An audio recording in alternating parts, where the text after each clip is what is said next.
জনগণ টিকতে পারে না। চেয়ারম্যান তো দূরের কথা, চেয়ারম্যানের সামসাও চুরি করে, একদিকে হিন্দু বানাচ্ছে একদিকে খ্রিস্টান বানাচ্ছে। আর আমাদের দেশে ওরে বাবা মেম্বার হইতে পারে না, ওর চুরির গুতো ছোটে এলাকার জনগণ টিকতে পারে না। ওরা মেম্বার হইতে পারে না, মেম্বার তো দূরের কথা, মেম্বারের সামসাও চুরি করে।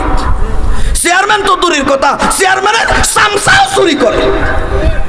পাশে দাঁড়ায় সেলফি তুলে দেখায় আমি কাছের লোক, অমুক এমপি অমুক মন্ত্রীর পাশে দাঁড়ায় সেলফি তুলে প্রকাশ করে ফেসবুকে দেয় আমি অমুকের কাছের লোক। সবাই মনে করে ওরে আল্লাহ এ তো অমুকের কাছের লোক, হুমকি ধমকি নিয়ে যা পারো তাই করো। কিন্তু আমরা আশাবাদী সেই অবস্থার পরিবর্তন হয়েছে, এখন আমরা নতুন বাতাসের অপেক্ষায়। ঠিক না ঠিক? তাহলে বুঝতে হবে হিন্দুস্তানে এইরকম মুসলমান বাদশাহ চলে গিয়েছে। এই মুসলমান বাদশাদের পতনের পর ইংরেজ শাসন শুরু হলো। আমি ইংরেজদের ঘটনা বলতে গিয়েছিলাম, আপনারা বেজার হচ্ছেন না তো? এক খ্রিস্টানদের পক্ষ থেকে এক পাদ্রীকে পাঠিয়ে দেওয়া হলো। এই যখন অবস্থা পরিবর্তন হলো, পট পরিবর্তন হলো, মুসলিমদের বাদশাদের মুসলিম বাদশার পরাজয় হলো, তাদের সালতানাত যখন পরাজয় বরণ করলো, মোগল সাম্রাজ্য যখন তার সূর্য ডুবে গেল, এই 850 বছর ইসলাম ক্ষমতায় থাকার কারণে ইসলামী আখলাক চরিত্র দেখে দেখে লক্ষ লক্ষ হিন্দু মুসলমান হয়ে গিয়েছিল। বলেন না সুবহানাল্লাহ। তা যখন ইংরেজ, আবার বোঝেন আমি গুরুত্বপূর্ণ কথা বলতেছি, মানুষ কম তাতে কি হয়েছে, এই কথা তো আল্লাহর দরবারে যাচ্ছে। ঠিক না ঠিক? তো হিন্দুরা তখন শুদ্ধি অভিযান চালানো আরম্ভ করলো। কি কয়, এত বছর যেই সকল হিন্দু বা আমাদের পূর্বপুরুষরা মুসলমানের হাতে ইসলাম গ্রহণ করছে, তাদের ছেলে সন্তান নাতিপুতি যারা আছে তাদেরকে আবার হিন্দু বানাও। তাহলে হিন্দুরা একদিকে শুদ্ধি অভিযান শুরু করলো, আরেকদিকে খ্রিস্টানেরা খ্রিস্টান পাদ্রীদেরকে পাঠায় দিয়ে খ্রিস্টান ধর্মের প্রচার শুরু করলো। একদিকে হিন্দু বানাচ্ছে, একদিকে খ্রিস্টান বানাচ্ছে। এই হলো ইংরেজ সেই সময়ের অবস্থা। সেই সময়ের যখন ইংরেজরা দেশ দখল করছে সেই সময়ের অবস্থা বুঝতেছেন তো আপনারা? এমতো অবস্থায় দারুল উলুম দেওবন্দের পূর্বসূরীরা জেগে উঠলেন। কাসেম নানুতুবি রহমাতুল্লাহি আলাইহি সজাগ ছিলেন, আল্লামা জাফর থানেশ্বরী রহমাতুল্লাহি আলাইহি সজাগ ছিলেন, ওলিউল্লাহ শাহ ওলিউল্লাহ মুহাদ্দিস দেহলভী রহমাতুল্লাহি আলাইহি সজাগ ছিলেন।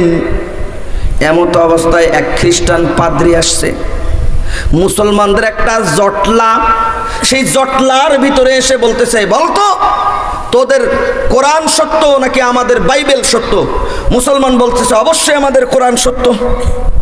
আর খ্রিস্টান পাদ্রী বলছে না আমাদের বাইবেল সত্য। কয় না, আমাদের মুসলমান বলে আমাদের কোরআন সত্য। তো ঠিক আছে, দেখা যাবে তোদের কোরআন কেমন সত্য, তোদের মৌলবীকে ডেকে নিয়ে আয়, আমি তোদের মৌলবীদের সাথে বহস করব, মুনাজারা করব, দেখি বাইবেল সত্য না কোরআন সত্য। বলছে আচ্ছা ঠিক আছে, তা কোন সিস্টেমে বহস হবে, মুনাজারা হবে? কয় শোনো, একটা স্টেজ কায়েম করা হবে, জনগণকে দাওয়াত দেওয়া হবে, এক পাশে দাউ দাউ করে আগুন জ্বলবে, আমি আমার বাইবেলকে আগুনের ভিতরে ফেলবো, তোমরা তোমাদের কোরআনকে আগুনের ভিতরে ফেলবা, দেখি কোনটা পড়ে কোনটা পড়ে না। যদি বাইবেল পুড়ে না যায় তাহলে বাইবেল সত্য বলে বিবেচিত হবে, আর কোরআন যদি পুড়ে যায় তাহলে কোরআন মিথ্যা বলে বিবেচিত হবে। কোরআন যদি না পড়ে তাহলে কোরআন সত্য হিসেবে প্রমাণিত হবে। আসো তোমরা চ্যালেঞ্জ গ্রহণ করো। মুসলমানের ঈমান তো কার উপরে? বলেন কার উপরে? ঠিক আছে, আমাদের কোরআন পড়বে না, কিন্তু আগুনের কাজ তো কাগজ পোড়ানো। আগুনের কাজ কি? কাগজ পোড়ানো। আপনি গ্যারান্টি দিয়ে এখানে আগুন জ্বালাবেন আর এক খণ্ড কোরআন দিয়ে দেবেন, কোরআন অবশ্যই পুড়ে যাবে, কিন্তু যদি না পড়ে তাহলে সেটা আল্লাহ তাআলার কুদরতের প্রমাণ হবে। আল্লাহ তাআলা কুদরতিভাবে আগুনের শক্তি গায়েব করে দিতে পারে, কিন্তু বাহ্যিকভাবে দেখা যাচ্ছে আগুনে দিলেই তো পড়বে, কিন্তু আল্লাহ চাইলে পড়বে, কিন্তু বাহ্যিকভাবে দেখা যাচ্ছে আগুনে দিলে পুড়ে যাবে। আপনি যদি আগুনের ভিতরে যান তা পড়বেন কি পড়বেন না, কিন্তু আল্লাহ যদি চায় তাহলে সম্ভব না।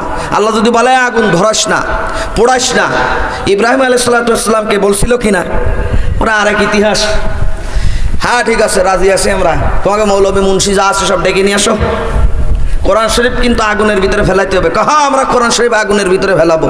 মনে করেন এরকম একটা দিন তারিখ দিয়ে মুনাজারা শুরু হয়ে গেছে, হাজার হাজার মানুষ উপস্থিত, হিন্দু খ্রিস্টান মুসলমান উপস্থিত, আজকে খেলা দেখা হবে।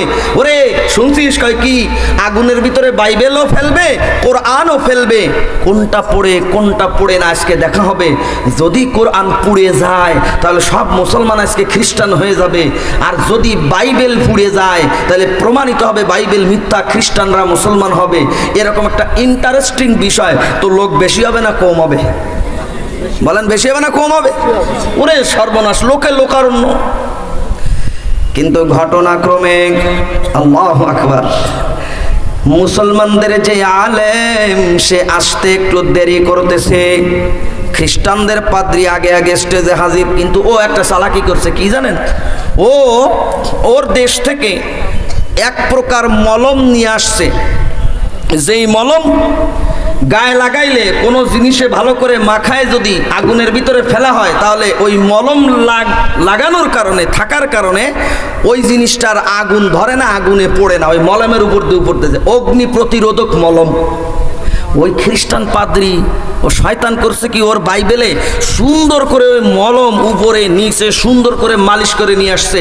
এখন ওর তো বুকে বল, আরে আমার বাইবেলে তো মলম লাগানো আছে, আমি আগুনের ভিতরে ফেললে বাইবেল পড়বে না। কিন্তু মুসলমান তো বুকা, এরা তো আর বসবে না, ওরা তো আর কোরআনে মলম লাগায় নিয়ে আসবে না। এ কোরআন যখনই আগুনের ভিতরে ফেলবে কোরআন পুড়ে যাবে। কিন্তু ও খ্রিস্টান পাদ্রী গাদা জানে না মুসলমান বোকা হইতে পারে, কিন্তু মুসলমানের আল্লাহ ওয়ামাকারু ওয়ামাকারাল্লাহ ওয়াল্লাহু খায়রুল মাকিরিন। আল্লাহু আকবার। ওরা ষড়যন্ত্র করে আর পরিকল্পনা করেন কে? আল্লাহ সর্বোত্তম পরিকল্পনাকারী। এখন ওর বুকে বল, আমার বাইবেলে মলম লাগানো আছে। মুসলমান এত বলদ, বুঝবে না, কোরআন শরীফ ডাইরেক্ট নিয়ে আসবে আগুনের ভিতরে দিয়ে দেবে, আর আমার বাইবেলে মলম লাগানো আছে। তাই ও হুঙ্কার ছাড়তেছে কি, এই তোকে মৌলবী আসতেছে না কেন? ভয় পাইছে, জানতাম তোকে মতো মৌলবী আসবে না, ভয় পাইছে, আগেতেই পলাচ্ছে, জানে যে ঠকে যাবে, পারবে না বাইবেলের সাথে, কোরআন পারবে না, এই জন্য আগেতেই পলায় আছে। এইসব বলতেছে আর স্টেজের উপরে লাফালাফি করতেছে, হম্বিতম্বি করতেছে। ইতিমধ্যে দেখা যাচ্ছে পাগড়ি পরা, জুব্বা পরিহিত একজন নুরানি চেহারার মানুষ বুকে একখণ্ড কোরআন নিয়ে মাথা নত করে আস্তে করে স্টেজের দিকে আগায় আসতেছে। নারায়ে তাকবীর।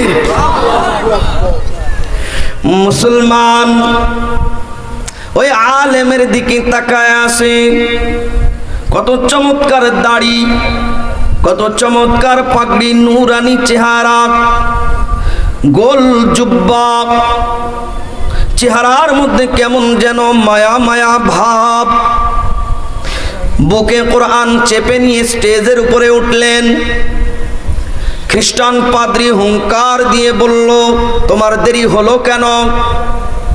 বলে আমার একটু আসতে লেট হয়েছে, ক্ষমা চেয়ে নিই। বলে তাড়াতাড়ি কোরআনকে আগুনের মধ্যে ফেলো, আমিও বাইবেলকে আগুনের মধ্যে ফেলবো, প্রমাণ এখন হয়ে যাবে কোনটা পড়ে কোনটা পড়ে না। ওই আলেম ডাক দিয়া বলে, খ্রিস্টান পাদ্রী, দুই পক্ষের মুনাজারার মধ্যে উভয়ের শর্ত মেনে নিতে হয়, একজনের শর্ত আর একজনের উপরে চাপায় দেয় না। তুমি যেমন একটা শর্ত রাখছো, আমারও তো একটু কিছু বলার আছে। খ্রিস্টান পাদ্রী কয়, তুই যা বলবি সব মেনে নেব, কিন্তু কোরআন কিন্তু আগুনে ফেলানো লাগবে। ঠিক আছে, কোরআন আগুনে ফেলাবো, কারণ ওর তো টার্গেট ওই, আমার বাইবেলে মলম লাগানো, কোরআনে তো মলম লাগানো। আল্লাহু আকবার। নীল দাঁড়া সুজা করেন, মাজা সুজা করেন, কি বলতেছি দেখেন। আল্লাহু আকবার। খ্রিস্টানকে জবাব দিয়ে বলতেছে, ওই আলেম, আমি তোমার শর্ত মেনে নিলাম, আমি কোরআনকে আগুনের মধ্যে ফেলবো, তুমিও বাইবেলকে আগুনের মধ্যে ফেলবা, মেনে নিলাম। তবে একখান শর্ত আছে। বলে কি? তুমি তোমার বাইবেল বুকে নিয়ে আগুনে ঝাঁপ দিবা, আমি আমার কোরআন বুকে নিয়ে আগুনে ঝাঁপ দেব। যার দেহের একটা পশম পড়বে না তার কোরআন সত্য বলে বিবেচিত হবে। কারণ ওই আলেম জানে পয়গম্বরকে যে মালিক নমরুদের আগুন থেকে বাঁচাইতে পারছে, ওই মালিক এখনো আছে। ওই মালিক এই খ্রিস্টান পাদ্রীর আগুন থেকেও বাঁচাইতে পারবে। ইব্রাহিম পয়গম্বরের ছুরি থেকে যে আল্লাহ ইসমাইলকে বাঁচাইতে পারছে, সেই আল্লাহ এখনো আছে। জোরে কোন আছে না নাই? ও খ্রিস্টান পাদ্রী, তুমি তোমার বাইবেল বুকে নিয়ে আগুনে ঝাঁপ দিবা, আমি আমার কোরআন বুকে নিয়ে আগুনে ঝাঁপ দিব। যার দেহের একটা পশম পড়বে না, তার কোরআন, তার কিতাব সত্য বলে বিবেচিত হবে। এই কথা বলে আলেম কোরআন বুকে নিয়ে কিনারায় দাঁড়িয়ে গিয়েছে আগুনে ঝাঁপ দেওয়ার জন্য। খ্রিস্টান পাদ্রী মনে মনে চিন্তা করে, আমার বাইবেলে মলম লাগানো, আমার গায়ে তো মলম লাগানো না। আমার বাইবেলে মলম লাগানো, আমার গায়ে তো মলম লাগানো না। ওরে আমি যদি বাইবেল নিয়ে আগুনে ঝাঁপ দেই, আমার বাইবেলের কিছু হবে না, কিন্তু আমার তো অবস্থা কেরোসিন হয়ে যাবে। আর ওই আলেমের মনে মনে ঈমান আছে কার উপরে? আরো জোরে বলেন, কার উপরে? ওই আলেম বলে, তাড়াতাড়ি লাভ দে, আমিও লাভ দেব। যার দেহের একটা পশম পুড়বে না, তার কিতাব সত্য বলে বিবেচিত হবে। এই কথা বলে সামনে চলে গিয়েছে। খ্রিস্টান পাদ্রী পিছন দিক থেকে নেমে এমন জোরে দৌড় মারছে, ঠ্যাংও দেখা যায় না। বলেন না কোরআনের হেফাজতকারী কে? নারায়ে তাকবীর! প্রধান বক্তার আগমন, প্রধান বক্তার আগমন, রিজওয়ান রফিক সাহেবের আগমন। নারায়ে